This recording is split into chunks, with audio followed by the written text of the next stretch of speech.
నమస్తే, welcome to I news. నేను హిమ. America అధ్యక్షుడు డొనాల్డ్ ట్రంప్ మరొకసారి ప్రధాని మోదీపై ప్రశంసలు కురిపించారు.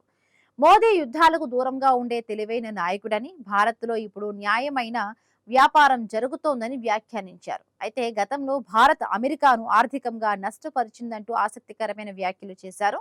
ట్రంప్ చేసిన ఈ వ్యాఖ్యలు ఇప్పుడు అంతర్జాతీయ రాజకీయాల్లో చర్చనీయాంశంగా మారాయి.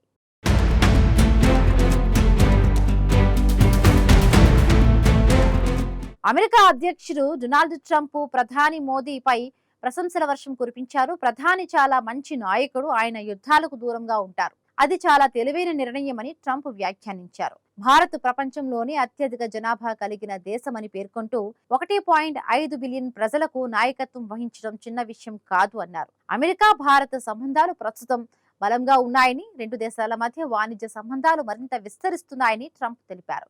అయితే వ్యాపార అంశాలపై మాట్లాడుతూ గతంలో భారత్ అమెరికాను ఆర్థికంగా నష్టపరిచిందని వ్యాఖ్యానించారు. భారత్ మమ్మల్ని బాగా దోచుకుంది, కానీ దానికి నేను భారత్ను నిందించను. ఆ పరిస్థితికి కారణం మా దేశంలోని బలహీన రాజకీయ నాయకులే అని ట్రంప్ అన్నారు.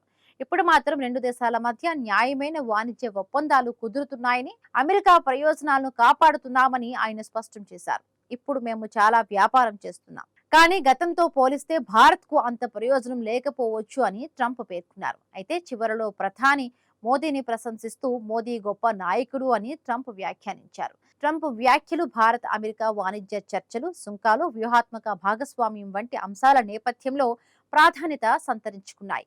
మోదీపై ప్రశంసలు కురిపిస్తూనే వాణిజ్య అంశాల్లో భారత్ పై విమర్శలు చేసిన ట్రంప్ వ్యాఖ్యలు ఇప్పుడు ప్రపంచవ్యాప్తంగా చర్చకు దారితీశాయి. రానున్న రోజుల్లో భారత అమెరికా వాణిజ్య సంబంధాలపై ఈ వ్యాఖ్యలు ఎలాంటి ప్రభావం చూపుతాయో చూడాలి.